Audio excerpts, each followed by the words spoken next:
Alright guys, welcome back. Another episode here of Bass and Furious TV. So, trying to film this video, got a long little ride here, just figured I'd hop on and chat with you guys a little bit, film the video here. But, thank you guys for subscribing to the channel. If you like the videos, be sure to hit that like button, turn on the notification bell, that way you guys know what is going on my channel. So I'm gonna be chatting with you guys, but I gotta pay attention to what's going on. But something kind of popped in my head as I was cruising here, and I was like, let me make a video about it. So my apologies if I'm not like staring right at y'all in the face, like, you know, like right up there.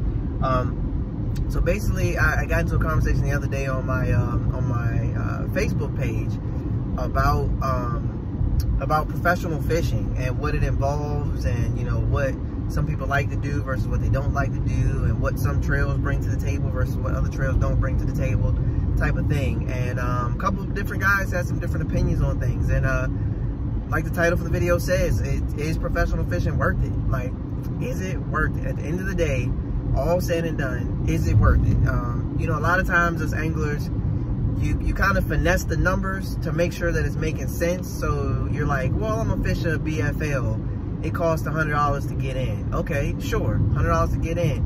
But you're typically supposed to, you know, tip your, let's say you're a co-angler, typically tip your boater like $40. So already it's at $140. You got to get there. So let's say it takes $20, $30 worth of gas, $20 of gas. It's a local tournament, right? $20 in gas. So it's $160 right there. Okay, it might be local enough for $20 in gas, but maybe it's like just on the range to where you might want to actually stay overnight, so you don't have to drive like an hour to get there in the morning, which an hour is local for a tournament, right? But you may not want to drive the hour, so you might end up staying in a hotel, get a little cheap spot. Maybe you pay $75, maybe you pay $100, maybe you don't. So that's an optional expense. But let's keep it kind of at the, let's say the low side. Let's say the low side, we're at $160. The place you're going to fish has certain colors that work. You just so happen to don't have any of those colors. You might got a buddy let you borrow them, maybe not. But maybe you got to run to Gander Outdoors or Dick's Sporting Goods, or, you know, a local store, Shooters, you know, got to go to one of these local stores and get some baits. So let's say you spend about $40 on baits for the actual tournament. You spend $40. You end up spending like $100, but $40 specifically for baits for this particular body of water you're going to. Again, low numbers, we're just shooting low. $40. You grab a couple spinner baits, a couple chatter baits, a couple of Senkos, and you're all out the door, right? So we're at $200 for a supposed $100 tournament. Now let's say you place 11th and you get a $180 check. Okay, you guys do realize you just fished the BFL. Yes, you just cast a check, but you also lost $20. Okay, this is at the lowest level stakes of fishing that's known to man. This is at the lowest level stakes. Okay, you cast a 10th place check, you made $180, you lost $20. Was that worth it?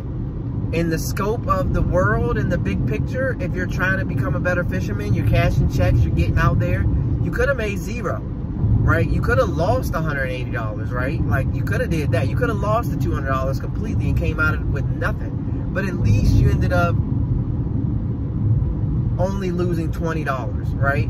Okay, so now let's take that same scenario and let's say you win the tournament. So for example, take my BFL win. I stayed in I got an Airbnb with my buddy. I chipped in on the Airbnb cost. I had to pay gas to get down there. I got down there. I took first place in the tournament. Okay, so I won almost $2 grand, $1,940. It cost me overall for my trip, my gas, chipping in, this, that, and the third, maybe cost me about 200 bucks. But I won $1,940, so I made $1,700. Now, can I live off of $1,700? Nah, man. I don't know how y'all live. I do live like minimal as possibly as I can, but I can't nobody live off no $1,700, right?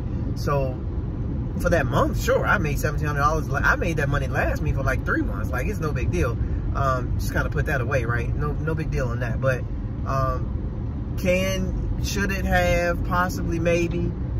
That's a great thing, right? But I won the tournament. So if you win, is it a great deal based on the cost versus expense? Sure. If you 10th place, 12th place, you get a check, but you probably end up still losing money.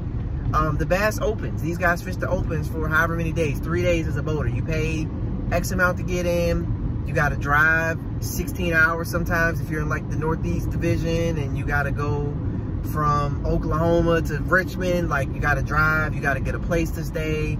Hopefully everybody chips in, you know, you get a group of buddies, minimize the cost. But at the end of the day, you guys listen to the BTL podcast and listen to Matt Pangerman. Some of these dudes, they'll tell you about, like, they may get a check, but they still ain't making no money. So, and then you, let's say you go with the National Professional Fishing League. It's a $5,000 entry fee, okay, right? You get in there, you take 32nd, okay, you make $9,000 check. Okay, but you paid $5,000 to get in. You probably paid $2 grand in travel expenses. You take out taxes, man, you probably made $600. Is 600 more than zero? Sure. Did you get the fish? Did you get a check? Are you now a professional angler? Sure. All that's great. But at the end of the day, did you make any money? Okay, can you pay your mortgage? Can you pay your electric bill with the money that you made from doing what you were doing? Like, can you do that? Or are you just breaking even? See what I'm saying? Like, these are topics that they got to be discussed, because the reality is that the nature of the sport, some people are going broke and some people are like getting richer and richer. So you take like John Sukup, who's won 2 tournaments. He made 50 grand, 50 grand. He paid 10 grand in entry fees. 40,000 is what he actually made, minus his travel expenses, minus his taxes.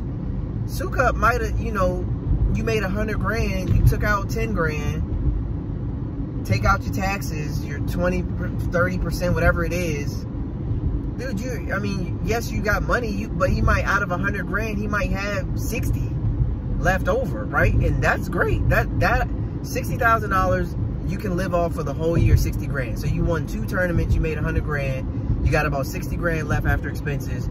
You can live off of that. That's perfectly fine. But you had to win 2 tournaments to get there, right? The second place guy, he probably made 50 grand.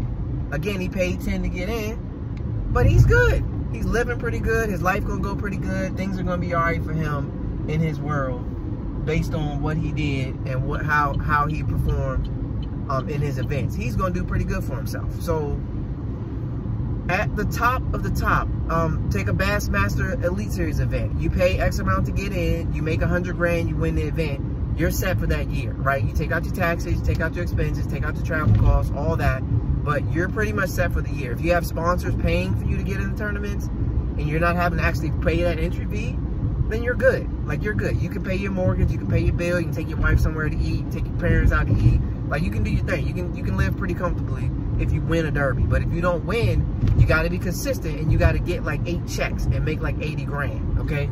So that has to happen in order